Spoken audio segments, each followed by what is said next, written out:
Hi, this is Amy from the Alti store. I'm going to give you a quick demo of how to wire multiple solar panels in series. A quick refresher of why you would wire in series. If you need to increase the voltage of your solar array, you're going to wire them in series, plus from one to minus to the other.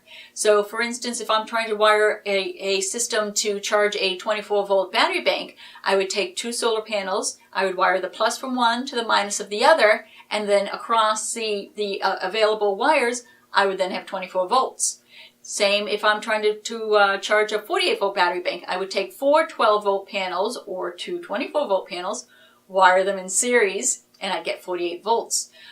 For a grid-tied system, you're going to see a whole bunch of panels. Usually you'll see maybe 9 to 12 solar panels wired in series to get a very high voltage, and that would then go into the inverter to turn it into 120 volts or 240 volts for your house. So this is how you wire in series.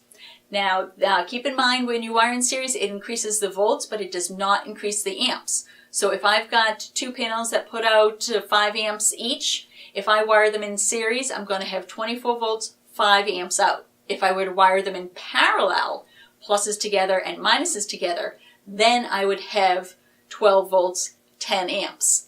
So we've done a couple of videos on different ways to wire in parallel. You can check them out here. And this is how to wire in series. So first thing I'm going to do is check out if they've already got wire coming off the solar panels that have solar connectors on them.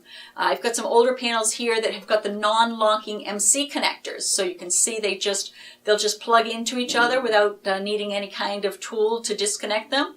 If you've got newer panels, probably newer than 2008, you'll have some sort of a locking connector. And they have little tabs on them that when you plug them in together, they're going to lock and you need a key to disconnect them. So find out what kind of connector you've got on your panels. Now, lots of different manufacturers make these locking connectors. So either check the connector to see if it's got the brand stamped on it. It might say MC or Tyco or Amphenol.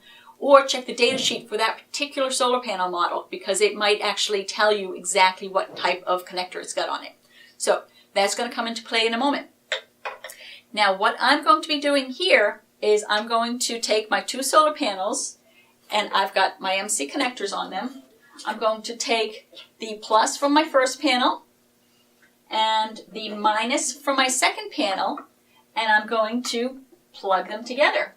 So if I've got multiple panels, I'm just going to keep going on. I would take my plus from the second panel, plug it to the minus of the third panel, and so on and so on. So I'm going to end up with the minus from my first panel being free and the plus from my last panel being free. So that's when knowing what kind of connector you have comes into play. I'm going to get an extension cable that is going to be longer than the distance from the solar panels to wherever I'm transitioning into conduit.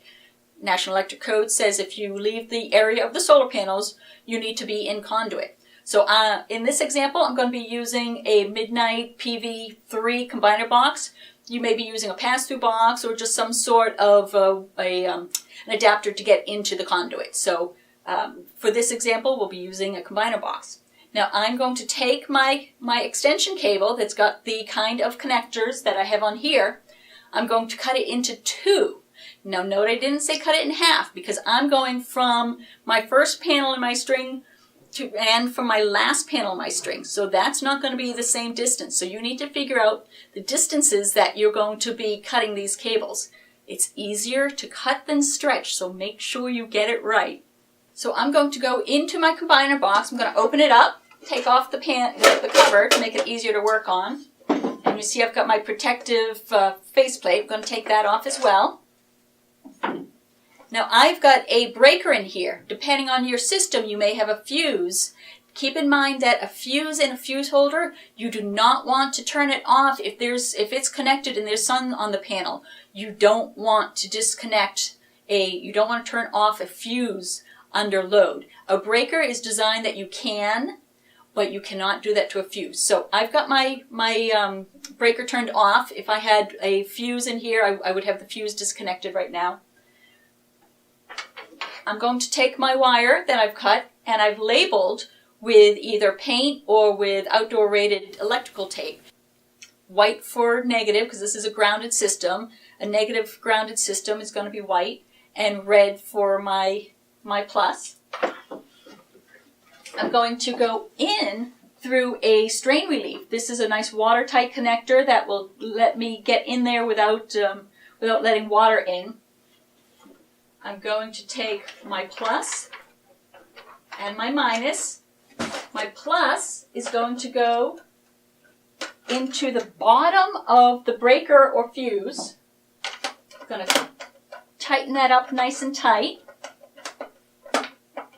Give it a little tug just to make sure that it's in there good. I'm going to take my negative and go to my negative bus bar.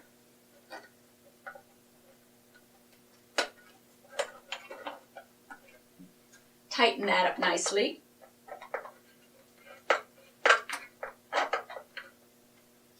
Now I've already taken my ground that is connected to my racking.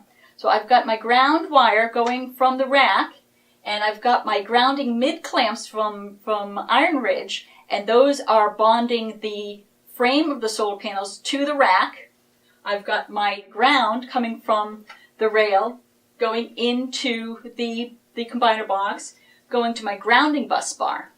Now I've also got a lightning arrestor here. This is going to help prevent any damage from a nearby lightning strike. And so I've got my negative from my lightning arrestor going to my negative bus bar. I've got the ground going to my ground bus bar. And I've got my positive going to my positive bus bar. Now I'm going to be taking this finger bus bar and put it in the top of my breaker. So this is going to now give me a way to take my wire out of here in conduit and go off to wherever I'm going, my inverter, my breaker box, my charge controller, wherever I'm going. Now I'm also going to do that with my negative bus bar. I'm going to take a wire going out in conduit, and from my grounding bus bar. So I've now got a protected series string going into the house. So I'm now going to take my positive wire, go to my positive connector. I'm going to take my negative, go to my negative. Now keep in mind I still have this disconnected, so I don't have a complete circuit here. Now I'm going to then wire up the rest of my system back at the house, and then I'm going to be able to, after I make sure everything's wired right, then I'll come and I'll turn on my fuse here, or my breaker. So this is a way to safely wire a series string of solar panels through a combiner box. I hope this was helpful to you. If it was, give us a thumbs up, give us a like and a share, and make sure you subscribe to our channels at Alti Store so that you can get notified of new videos when they're coming out. And also go to our website, altistore.com, where we've been making renewable doable since 1999.